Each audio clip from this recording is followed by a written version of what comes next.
Welcome to another show of Linking into Sales number 61. Greg, I'm pretty pumped about this. You've done some good work and playing on the game of using Twitter for social selling. Oh yeah, definitely. I think we've used Twitter several times for reaching out to folks to come onto the show as well. I think that's where we've been finding a majority of our guests that would like to participate on the Linking into Sales podcast here. So, but yeah, I think today you and I. You'll get it. Good morning. Good morning.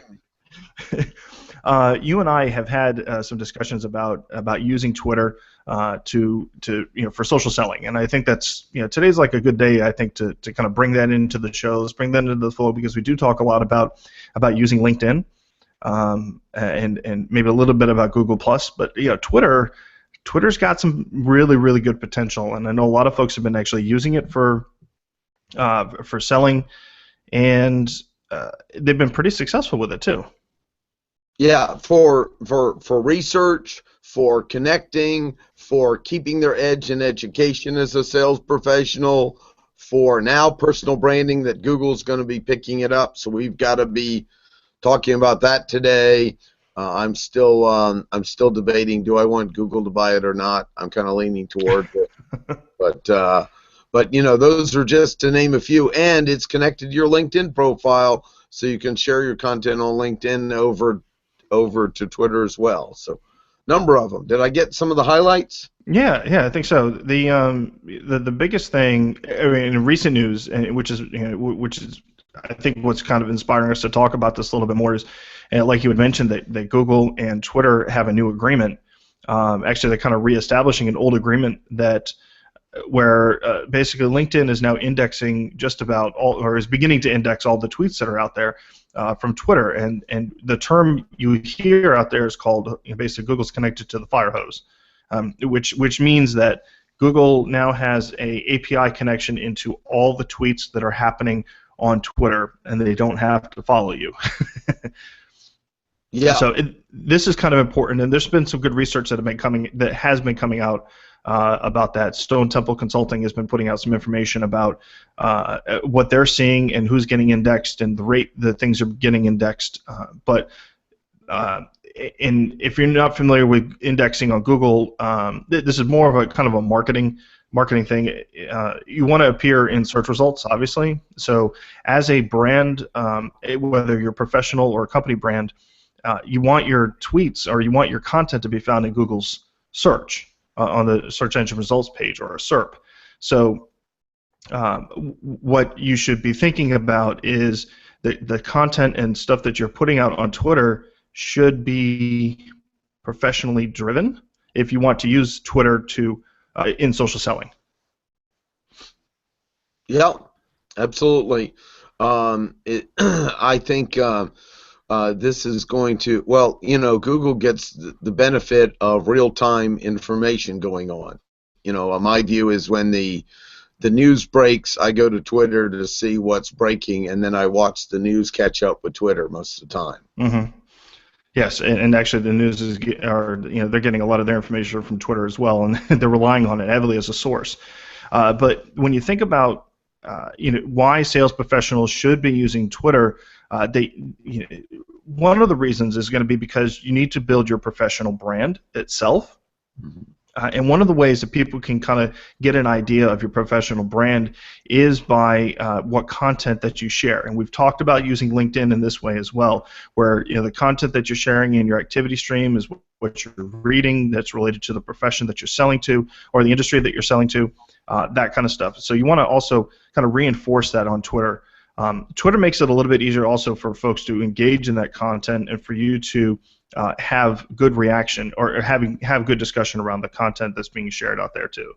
I think that's pretty important. I think you'll see more engagement on Twitter than you will in some of the other social networks, aside from maybe Facebook. So some of the things is to review that Twitter's added is, of course, now it has threaded conversation, so it's grouping things together. I think that makes it easier. But still the active use of hashtags. And Greg, if somewhere a sales professional were still not on Twitter, where would you recommend they start to move towards using it in social selling? Well, I think that first, find out if your company has a social media policy, for one. You can create, if you have a personal account, which it seems like a lot of folks are using, have set up a Twitter account. They're using it for tweeting out stuff like, with The Voice, for example, on NBC, save cat or something along those lines. So they may be using it for personal use, and maybe crossing over that personal use with professional use. Maybe that's something that some folks aren't comfortable with. So find out what your company's social media policy is on creating a Twitter account for you to use to share company content. Go to your marketing department to see. That's the first place you want to go, is go to your marketing department to find out if there's a social media policy around using the company name in your profile. If there isn't, just be careful. Things can come back later to bite you, but that would be the first place I would start, and then to begin sharing, start sharing companies' blog posts is a great place to start. But we've talked about having I recommend, though, curating it too, not just throwing it out there.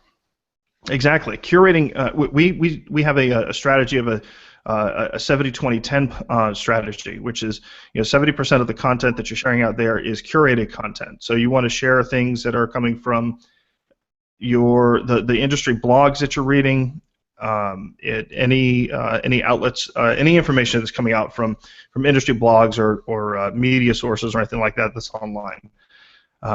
You can, and then 20% of that content that you'll share will be company information or company blogs, white papers, landing pages, ebooks, anything like that.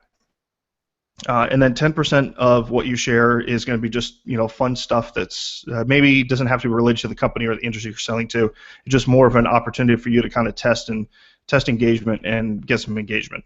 And now, of course, you do want to, along with the 70-20-10 strategy, you do want to also engage in the engagement that you receive. So make sure that you're replying to folks saying, thank you, and carrying on the conversation too.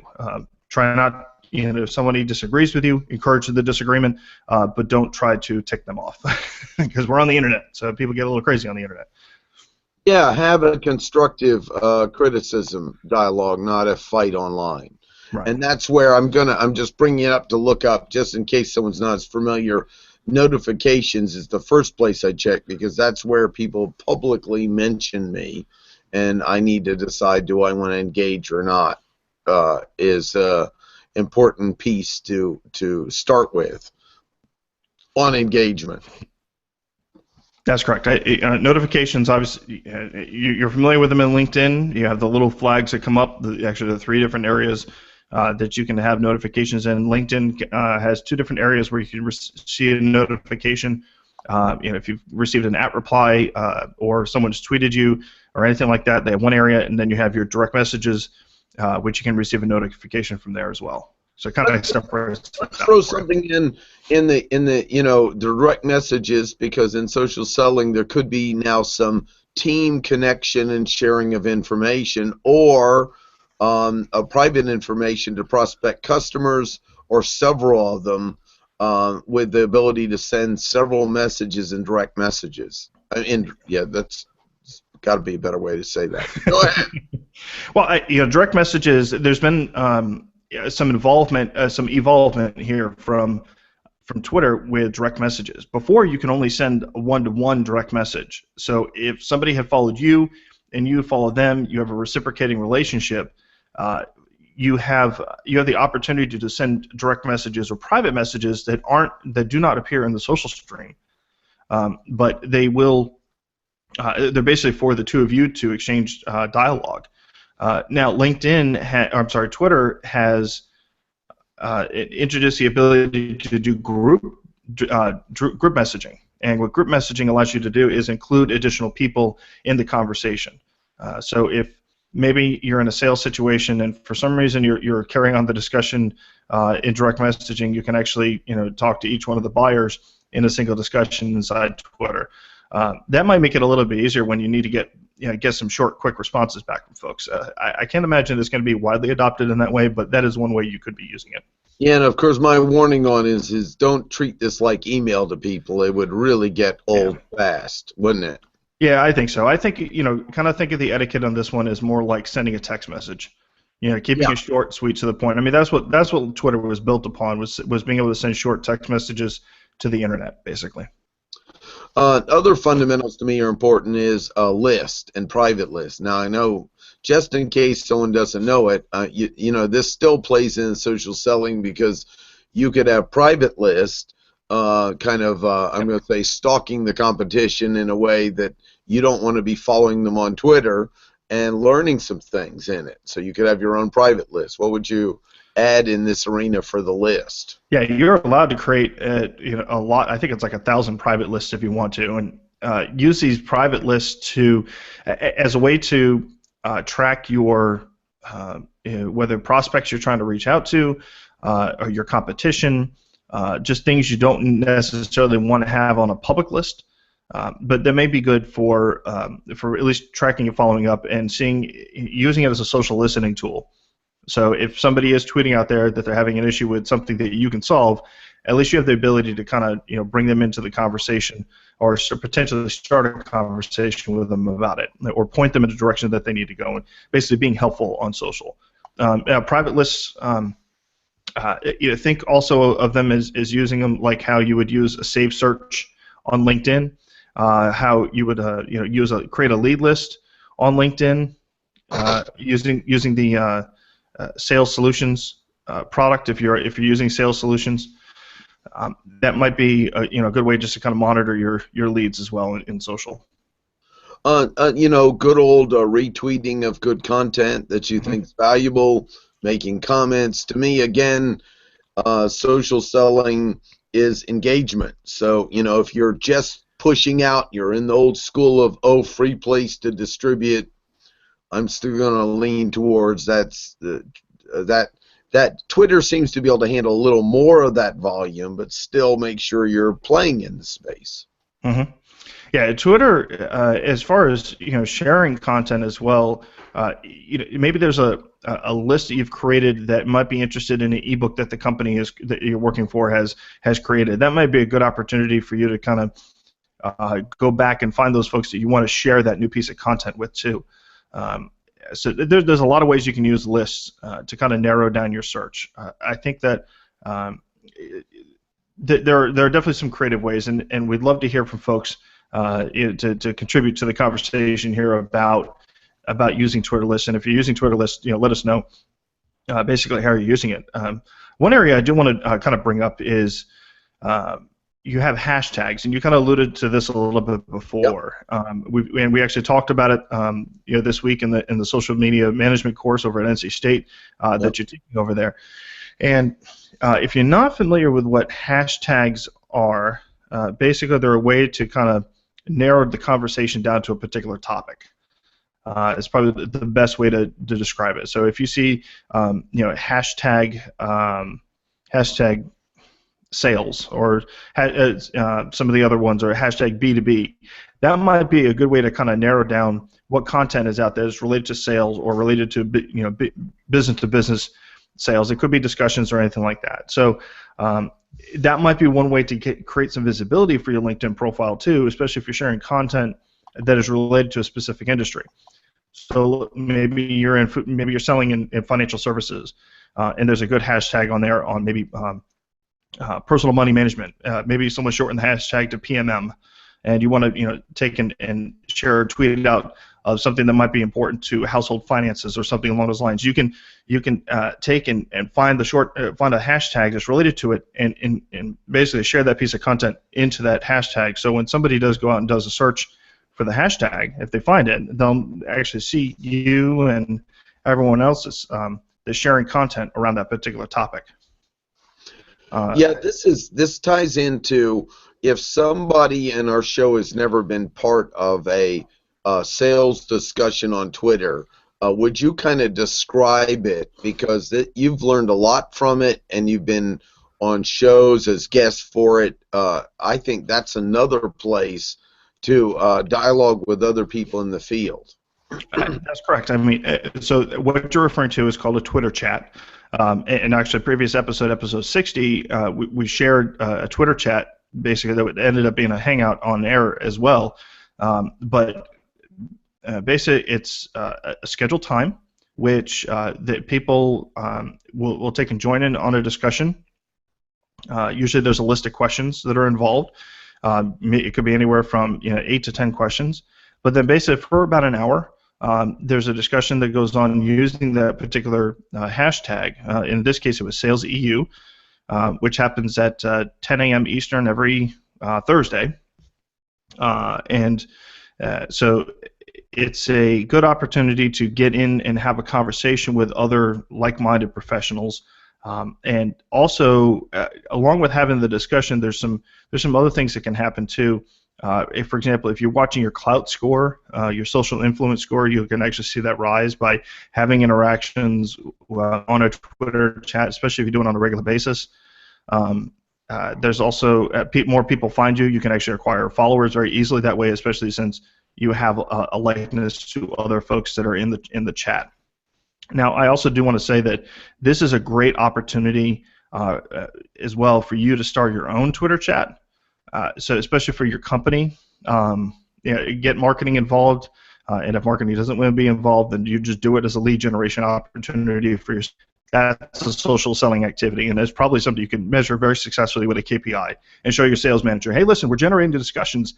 It's just like going to a virtual event or maybe even a trade show, except we're doing it weekly and we're acquiring leads this way.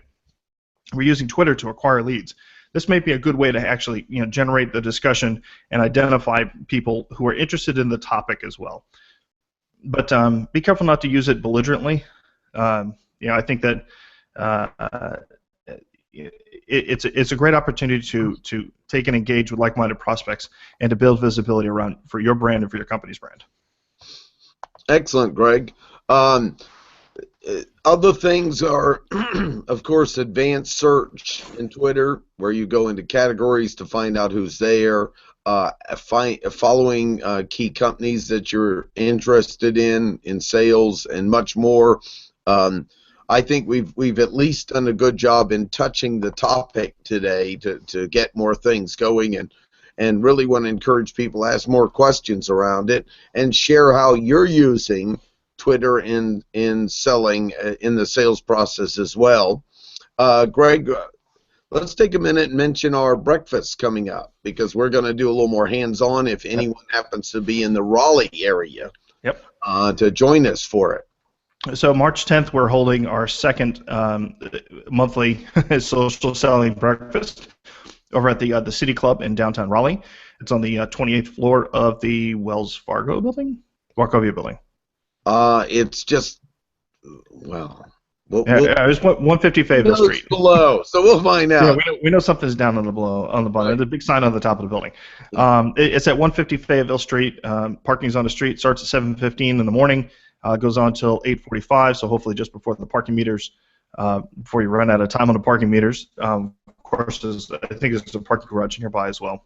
Yep. But we're going to be actually we're going to be talking about using Twitter for social selling. Basically, some of the stuff that we had talked about here on the podcast, we're going to be including in there, as well as some advanced things. So we might actually get a peek at using Twitter analytics, and then also a quick little peek at how to create a Twitter card. So we've got a few things coming up in there, and if you want to learn more about it, then.